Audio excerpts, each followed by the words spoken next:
Mengapa seorang tokoh penting di balik tragedi nasional sebesar G30S bisa lolos dari pengadilan terbuka, bahkan dieksekusi secara diam-diam? Pertanyaan ini sudah lama menggantung di benak banyak orang yang mencoba memahami misteri-misteri besar dalam sejarah Indonesia. Di antara para pelaku G30S yang ditangkap, disiksa, dan dieksekusi secara terbuka, nama Syam Kamaruzaman justru tenggelam dalam kerahasiaan.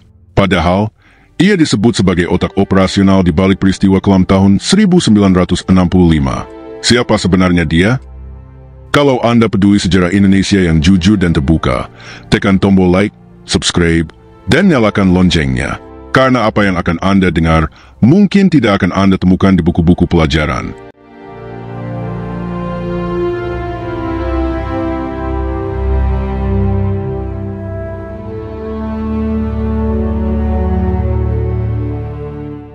Dalam lapangan Gerakan 30 September.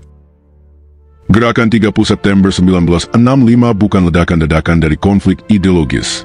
Ia adalah hasil dari rencana jangka panjang yang melibatkan infiltrasi, propaganda internal, dan koordinasi bersenjata. Syam Kamaruzaman adalah tokoh sentral di balik operasi ini. Bukan sekadar pelaksana, ia adalah perancang taktis yang memainkan peran ganda sebagai komandan bawah tanah dan pengatur komunikasi antar kubu.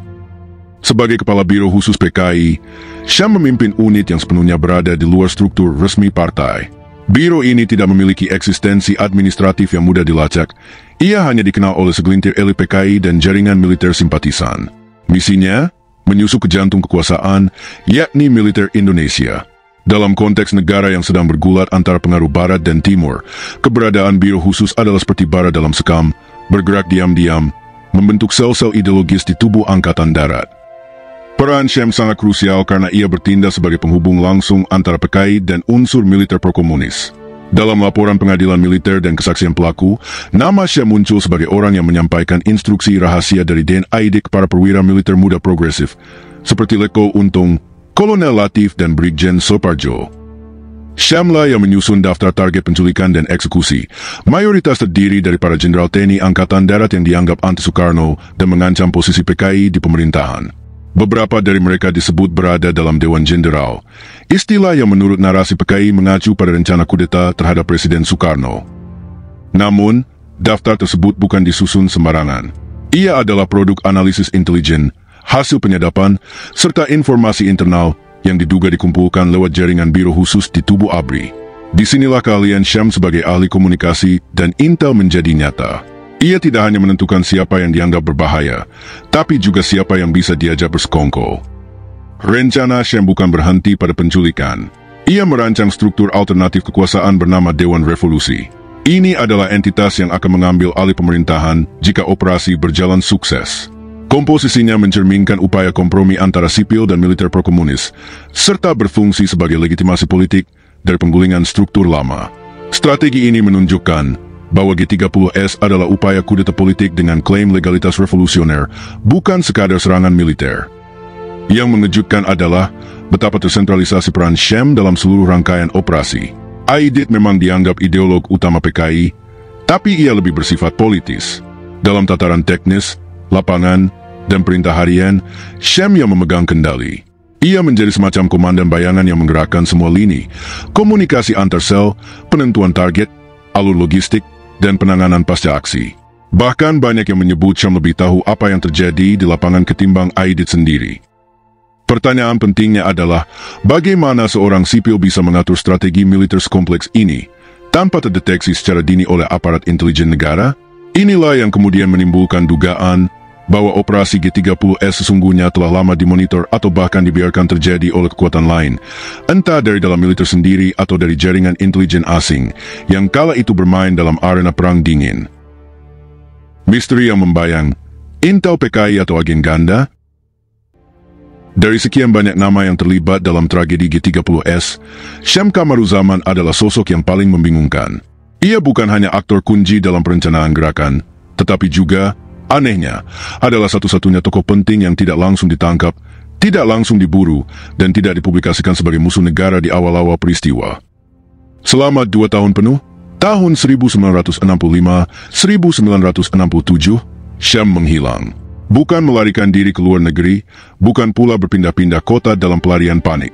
Ia justru menjalani hidup yang relatif tenang di Cimahi, bahkan disebut-sebut masih menjalankan bisnis dan kegiatan sehari-hari. Fakta ini bertolak belakang dengan nasib ribuan anggota PKI lainnya yang ditangkap, dianiaya, dan dibunuh tanpa proses hukum hanya karena dicurigai simpatisan. Penangkapannya pun tak dramatis. Ia dikenali secara kebetulan oleh mantan anggota Biro Khusus yang lebih dulu ditahan dan membuka suara. Bukan hasil kerja aparat intelijen negara yang seharusnya menganggapnya buron utama. Ini menimbulkan pertanyaan besar. Mengapa tokoh penting Syam bisa begitu lama tidak tersentuh? Apakah ia sengaja dibiarkan? Ataukah keberadaannya memang tak pernah benar-benar menjadi ancaman bagi pihak penguasa militer? Lebih mencurigakan lagi adalah perlakuan istimewa yang ia terima begitu ditangkap. Laporan-laporan dari tahanan politik menyebutkan bahwa Syam menempati sel besar, memiliki akses penuh terhadap uang dan kebutuhan pribadi, bahkan bisa keluar masuk sel tahanan dengan relatif bebas. Ini kontras dengan perlakuan terhadap tokoh-tokoh PKI lainnya yang dihukum berat, diisolasi, atau dieksekusi secara cepat. Syam bahkan menjalin relasi baik dengan para penyidik militer, memberi keterangan rinci tentang struktur internal PKI, operasi Biro Khusus, dan keterlibatan para tokoh seperti DN Aidit, Sudisman, hingga kader-kader militer yang bersimpati pada PKI. Keterangan ini menjadi dasar legitimasi untuk melanjutkan operasi pembersihan yang brutal di berbagai daerah. Dalam konteks inilah Syam dijuluki sumber emas aparat militer. Bukan hanya karena informasi yang diberikannya sangat lengkap, tetapi karena perannya memungkinkan militer mengontrol narasi tentang G30S dari dalam, seolah-olah mendapat pengakuan langsung dari otak gerakan. Namun, justru dari sini muncul pertanyaan krusial. Apakah Syam benar-benar kader setia PKI? Atau jangan-jangan ia adalah agen yang disusupkan sejak awal, entah oleh militer Indonesia atau bahkan oleh kekuatan asing seperti CIA? Teori bahwa Syam adalah agen ganda tak lahir dari spekulasi kosong. Beberapa indikasi yang mendukung kemungkinan ini antara lain. Identitas politiknya sangat tertutup. Ia tak pernah secara terbuka mengaku sebagai kader PKI, bahkan kepada keluarga dekat dan lingkungan sosialnya. Ia tidak pernah mengalami penyiksaan fisik atau tekanan psikologis seperti tahanan G30S lainnya. Ini bukan kebetulan. Dalam sistem militer represif seperti Orde Baru, penyiksaan adalah standar, kecuali untuk orang-orang yang bermanfaat. Ia dieksekusi secara diam-diam, jauh setelah gelombang pembantaian tahun 1965-1966. Pengadilannya baru digelar 2 dekade kemudian, secara tertutup, dan eksekusinya dilakukan tanpa pengumuman publik. Sebagian sejarawan menyebut ini sebagai cara militer untuk menghapus jejak. Dari semua ini, satu hal menjadi jelas, Syam bukan pelaku biasa. Entah dia benar-benar seorang komunis fanatik yang menyerah demi keselamatan, atau ia memang tidak pernah benar-benar berada di pihak yang ia akui.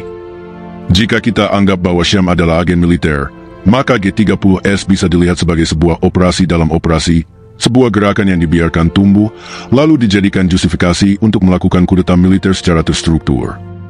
Namun jika Syam adalah agen asing, misalnya CIA, maka cerita menjadi lebih besar. G30S bukan hanya kegagalan internal Indonesia, melainkan bagian dari strategi geopolitik global untuk menyingkirkan kekuatan komunis di Asia Tenggara, tepat di puncak Perang Dingin. Masalahnya, tak ada satupun bukti resmi yang bisa menyimpulkan itu secara pasti. Tak ada arsip deklasifikasi dari TNI, tak ada transkrip pengadilan terbuka yang bisa diakses publik, dan CIA, sebagaimana biasanya, juga tidak pernah membenarkan maupun membantah keterlibatan langsung mereka. Yang kita punya hanyalah serpihan dokumen, kesaksian lisan, dan bayang-bayang yang saling bertabrakan. 2 dugaan, agen militer atau agen CIA? Dalam jejak panjang pasca G30S, nasib dan identitas Syam Kamaruzaman tak ubahnya teka-teki yang belum pernah terpecahkan secara tuntas. Ia bukan hanya tokoh penting dalam pelaksanaan G30S, tetapi juga salah satu yang paling terlindungi. Perlakuan khusus, keterlambatan pengadilan, dan eksekusi yang dilakukan secara diam-diam memperkuat kecurigaan bahwa Syam tidak semata-mata seorang kader PKI yang kebetulan memainkan peran besar. Di balik sosoknya yang berjasa membongkar struktur PKI, tersimpan 2 dugaan besar, agen militer Orde Baru atau bahkan agen asing, seperti CIA. Dugaan pertama, agen militer dalam tubuh PKI. Kecurigaan bahwa Syam adalah agen intelijen militer Indonesia bermula dari kejanggalan demi kejanggalan yang menyertai perjalanan kasusnya. Setelah G30S gagal dan PKI diburu habis-habisan, justru Syam, yang disebut sebagai dalang operasional gerakan itu, tidak segera ditangkap, Tidak diumumkan sebagai buron utama, bahkan tetap hidup dalam bayang-bayang selama 2 tahun tanpa gangguan berarti. Setelah tertangkap pun, Sham tidak disiksa, tidak dipermalukan di depan publik seperti Aidit atau tokoh-tokoh PKI lain, dan tidak pernah disidangkan secara terbuka. Pengadilannya baru digelar 21 tahun kemudian, secara tertutup di Mamilub, Mahkamah Militer Luar Biasa. Dan lebih mencurigakan lagi, eksekusinya dilakukan secara diam-diam di Pulau Buru, tanpa pemberitahuan publik, tanpa nisan, tanpa dokumen resmi. Semua ini menimbulkan spekulasi bahwa Sham bukan sekadar kader, melainkan alat dalam skenario besar untuk menjebak dan menghancurkan PKI dari dalam. Dalam istilah intelijen, operasi semacam ini dikenal sebagai penetrasi struktural, di mana agen ditanam jauh di jantung organisasi musuh untuk mengontrol arah pergerakan, membocorkan strategi, atau bahkan menggiring ke dalam perangkap. Jika dugaan ini benar, maka G30S sendiri bisa dianggap sebagai bagian dari strategi kontrainsurgensi Orde Baru, membiarkan gerakan muncul, mencatat semua aktor dan simpatisan, lalu menghantamnya habis-habisan dengan dalih penumpasan kudeta. Dalam kerangka ini, Sham tidak dieksekusi karena kejahatannya, tetapi diamankan agar tidak membuka peran pihak lain dalam pengendalian operasi. Dugaan kedua, agen CIA dalam balutan PKI.